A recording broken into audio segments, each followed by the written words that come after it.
అందరికీ నమస్కారం అండి. శ్రావణ మాసం వచ్చేసింది. శ్రావణ మాసం యొక్క విశిష్టత ఏంటి? శ్రావణ మాసంలో ఏ నియమాలు పాటించాలి? శ్రావణ మాసంలో పూజా విధానము శ్రావణ మాసంలో ఎలా పూజ చేసుకోవాలి? ఏ నియమాలు పాటించాలి? మొదలైన అనేక విషయాలను ఈ వీడియోలో మనం తెలుసుకుందాము. జూలై 25వ తేదీ నుంచి శ్రావణ మాసం మొదలై ఆగస్టు 23 వరకు ఉంటుంది.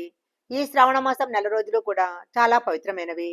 ఈ నెల రోజులు లక్ష్మీదేవి భూమిపైన తిరుగుతూ ఉంటుందని పెద్దలు చెప్తుంటారు. ఈ శ్రావణ మాసంలో ఖచ్చితంగా కొన్ని నియమాలను మనం పాటించాలి. శ్రావణ శుక్రవారానికే కాకుండా శ్రావణ మంగళవారాలు, శ్రావణ శనివారాలకు కూడా చాలా విశిష్టత ఉంటుంది. శ్రీనివాసుడి యొక్క జన్మ నక్షత్రము శ్రవణ నక్షత్రం కాబట్టి శ్రావణ మాసంలో వచ్చే శనివారము వెంకటేశ్వర స్వామిని పూజించినట్లయితే కోటి జన్మల పుణ్య ఫలితం లభిస్తుంది. ప్రతి శ్రావణ శనివారం రోజు తప్పకుండా తులసి దళాలతో వెంకటేశ్వర స్వామిని పూజించాలి. శ్రావణ మంగళవారాల్లో గౌరీదేవిని పూజించినట్లయితే ఆడవారికి సౌభాగ్యం వర్ధిల్లుతుంది, భర్త యొక్క ఆయుష్ పెరుగుతుంది. పెళ్లిగాని అమ్మాయిలు మంగళవ్రతాన్ని చేసుకున్నట్లయితే మంచి మనసున్న అబ్బాయి భర్తగా లభిస్తాడు. ఈ శ్రావణ మాసంలో 5 శ్రావణ శుక్రవారాలు వచ్చాయి. 3వ శ్రావణ శుక్రవారం రోజు వరలక్ష్మి వ్రతం చేసుకోవాలి. శ్రావణ మాసంలో పౌర్ణమికి ముందు వచ్చే శుక్రవారం చేసే వరలక్ష్మి వ్రతానికి ఎంతో విశిష్టత ఉంది. ఈ వరలక్ష్మి వ్రతాన్ని గురించి స్వయంగా శివుడు పార్వతీదేవికి తెలియజేసినట్లు పురాణాల వలన తెలుస్తుంది. ఆగస్టు 8వ తేదీన ఈ వరలక్ష్మి వ్రతాన్ని జరుపుకోవాలి. ఆ రోజు వ్రతం చేసుకోవడానికి కుదరనట్లయితే తర్వాత వచ్చే శుక్రవారం రోజు వరలక్ష్మి వ్రతాన్ని చేసుకోవచ్చు. శ్రావణ మాసంలో శివాభిషేకం చేయటం కూడా ఎంతో మంచి ఫలితాలను కలిగిస్తుంది.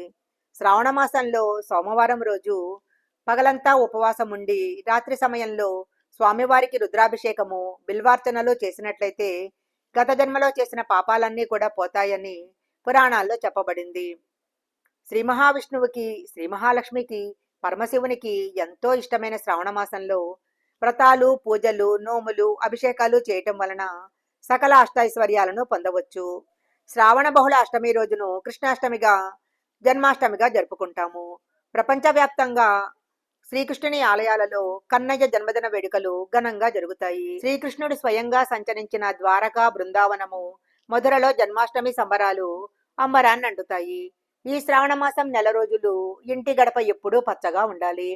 ప్రతిరోజు ఉదయమే నిద్రలేచి ఇంటి ముందు కళ్ళాపు చల్లి ముగ్గులు వేసుకోవాలి. గడపకు పసుపు రాసి కుంకుమ బొట్లు పెట్టుకోవాలి. ఇంటి ప్రధాన ద్వారానికి మామిడాకుల తోరణం కట్టుకోవాలి. ఇలా కలకలలాడుతున్న ఇంట్లోకి లక్ష్మీదేవి అడుగు పెడుతుంది. ఇంటి ప్రధాన ద్వారం పైన పసుపుతో స్వస్తిక్ గుర్తు వేసుకోవాలి. ఇంటి ముందు స్వస్తిక్ గుర్తు ఉన్నట్లయితే ఇంట్లోకి ఎలాంటి చెడు శక్తులు ప్రవేశించవు. పరిశుభ్రత ఎక్కడ ఉంటే లక్ష్మీదేవి అక్కడే కొలువే ఉంటుంది. శ్రావణ మాసంలో ఇల్లంతా ఎప్పుడూ శుభ్రంగా ఉండేటట్లు చూసుకోవాలి. శ్రావణ శుక్రవారం రోజు ఇల్లు తుడుచుకునే నీటిలో కొద్దిగా రాళ్ళ ఉప్పు వేసి ఇల్లు తుడుచుకున్నట్లయితే ఇంట్లో ఉన్న నెగటివ్ ఎనర్జీ తొలగిపోతుంది. ఇంట్లోకి పాజిటివ్ ఎనర్జీ ప్రవేశిస్తుంది. శ్రావణ మాసంలో ఇంట్లో ఉన్న ఆడవాళ్లు కంటతడి పెట్టుకోకూడదు. ఇంటి ఇల్లాలు ఎప్పుడూ కూడా నవ్వుతూ సంతోషంగా లక్ష్మీదేవిలా కలకల్లాడుతూ ఉండాలి. ఇంట్లో ఎలాంటి గొడవలు, తగాదాలు జరగకూడదు. ఇంట్లో ఉన్న చిన్నపిల్లలను తిట్టటము, కొట్టటము, వృద్ధులను అగౌరవపరచటము లాంటి పనులు చేయకూడదు. శ్రావణ మాసంలో సాయంకాల సమయంలో ఇంటి ప్రధాన ద్వారానికి 2 వైపులా ఆవు నెయ్యితో చేసిన దీపాలను వెలిగించాలి. తులసి చెట్టు ఎక్కడ ఉంటే లక్ష్మీదేవి అక్కడే ఉంటుందంటారు. శ్రావణ మాసం నెల రోజులు తులసి చెట్టు ముందు దీపారాధన చేసి తులసి చెట్టుకు ప్రదక్షిణాలు చేయాలి. ఇంట్లో తులసి చెట్టు లేనివారు శ్రావణ మాసంలో తులసి చెట్టును తీసుకొచ్చి ఇంటి ముందు నాటుకోవాలి. అయితే ఇంట్లో తులసి చెట్టు పెంచుకోవాలనుకునేవారు కుండీలో మాత్రమే పెంచుకోవాలి. నేలలో ఎట్టి పరిస్థితుల్లో తులసి చెట్టు పెంచకూడదు. సాయంకాల సమయంలో తులసి చెట్టును తాకటం కానీ, తులసి దళాలను కోయటం కానీ చేయకూడదు. ఏకాదశి రోజు, ఆదివారం రోజు తులసి చెట్టుకు నీళ్లు పోయకూడదు. శ్రావణ మాసంలో వచ్చే శనివారం రోజు తులసి దళాలతో తప్పకుండా వెంకటేశ్వర స్వామిని పూజించాలి. అయితే మనము పూజకు ఉపయోగించే తులసి దళాల కోసము మనం ప్రతిరోజు పూజ చేసే తులసి చెట్టు యొక్క ఆకులను కొయ్యకూడదు. పూజ కోసము వేరే తులసి చెట్టును మనం పెంచుకోవాలి. శ్రావణ మాసంలో మాంసాహారానికి దూరంగా ఉండాలి. సాత్విక ఆహారాన్ని మాత్రమే తీసుకోవాలి. శ్రావణ శుక్రవారం రోజు ఎవరికి డబ్బును అప్పుగా ఇవ్వకూడదు. శ్రావణ శుక్రవారం రోజు సాయంకాల సమయంలో ఎవరికి కూడా డబ్బును అప్పుగా గాని దానంగా గాని ఇవ్వకూడదు.